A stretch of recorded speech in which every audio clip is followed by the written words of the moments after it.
Let's shift gears now and talk about Iran versus Israel versus the United States. Up until April 1st, the war between Israel and Iran, and even the United States and Iran, was a shadow war. And it's very important to understand that we did not want the war, that shadow war, to escalate. We did not want to see Iran and Israel get into a fight. Very important to understand, nor did the Iranians. The Iranians had no interest in escalation. The country that had an interest in escalation were the Israelis. The Israelis have had their gun sights on Iran for a long time, and they've been doing everything they can over time to pull us into a war against Iran. But we didn't want a war. What happens on April 1st, as I'm sure all of you remember, is that the Israelis hit the Iranian embassy in Damascus, Syria. This drives the Iranians up a tree. And the Iranians make it clear that they're going to retaliate against Israel. The United States is aghast. The United States is very angry at the Israelis for doing this and not telling them that it was coming. So the Israelis, right, look like they're going to get a big conflict between Israel and the United States on one side and the Iranians on the other side. But the United States doesn't want this, and Iran doesn't want this. So what happens? This is April 1st, the attack on the embassy. On April 14th, Iran retaliates against Israel. You all remember this. The question is, what happens between April 1st and April 14th?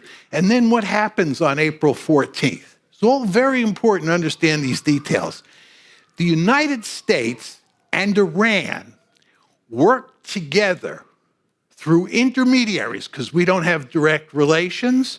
We work together through intermediaries to make sure that the Iranian attack is limited, that we see it coming beforehand, and that the United States and the Israelis and others are able to deal with the attack. Furthermore, we make it clear that we want the Iranians not to hit any populated areas and to basically go after one or two military targets. We and the Iranians agree that it will be a limited attack.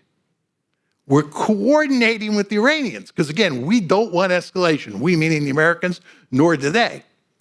Then, when the Iranian attack comes, a hotline, an informal hotline is set up between the United States and Iran via Oman, because both the Iranians and the Americans want to keep this one under control. Very important to understand that. And the Iranians attack, and what happens there? The Americans are deeply involved in defending Israel.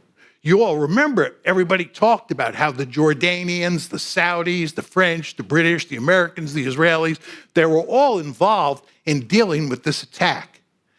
This is a real problem for Israel, because Israel has always prided itself on being able to independently deal with an adversary that thinks about attacking it. Well, in this case, right, not only are we coordinating things with the Iranians to make sure this is limited and it doesn't spin out of control, but there is considerable evidence that roughly half of the missiles and drones that were shot down by the United States, not by Israel. Roughly half. We were deeply involved. We had naval ships that shot down Iranian ballistic missiles, and we were using fighter aircraft to shoot down cruise missiles and shoot down drones.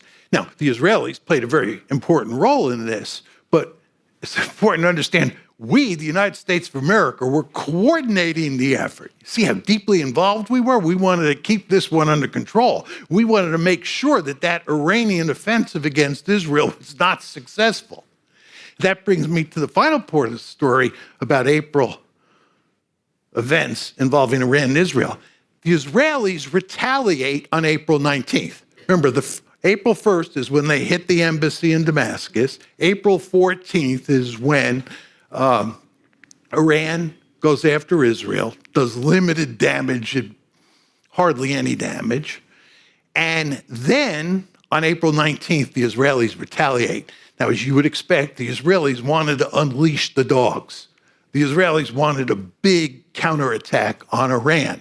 The United States did not want that for 1 second. We were trying to put a cap on the volcano. So what the Israelis end up doing is basically taking out one radar in the Isfahan area of Iran. Just one radar. It's a radar associated with an S-300 missile. It is a very, very limited response. And it's a limited response because the United States demands that it be a limited response. Furthermore, we go to great lengths to tell the Israelis they actually won a great victory on April 14th by stopping all those Israeli missiles and drones. So Israel, accept the fact that you won a great victory on April 14th. All we need is just a small-scale attack where we go after one radar, and that's the end of the story. And of course, that was the end of the story. This one went away, unlike Gaza, which continues on to this day. So what I'm telling you is you have these two big conflicts, the one in Gaza, which I just described, and then the one involving Iran, Israel, and the United States between April 1st and April 19th. Now, I want to talk about the consequences of this for Israel, United States, and for Iran. And as I said to you, I believe that Israel was the big loser here. Now you're saying to yourself, why is that the case?